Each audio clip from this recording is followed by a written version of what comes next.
ये सही हमारे देवर बबुआ लोगन बेटा पुदीना ले ला पुदीना ले ला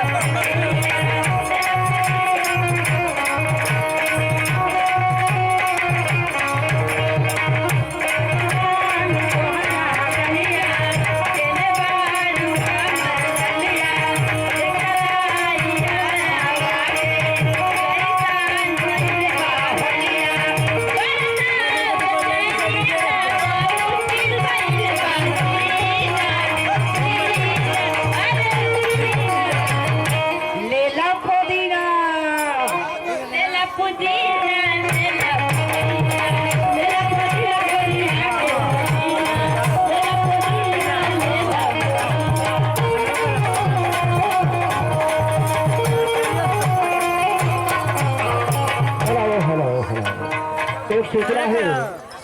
कि जो लोग आप चौकी लगाकर बैठे हैं आप लोग साइड में कर लीजिए, क्योंकि उधर औरत लोग बैठी हुई है पीछे साइड में, तो आप लोग साइड में उस चौकी को हटा लें। और देखेंगे फिर अगर हमारे लक्ष्मण टेंट लाइट व बम्पर सेट उनके यहाँ टेंट बम्पर सेट बर्तन लाइट आदि सामान का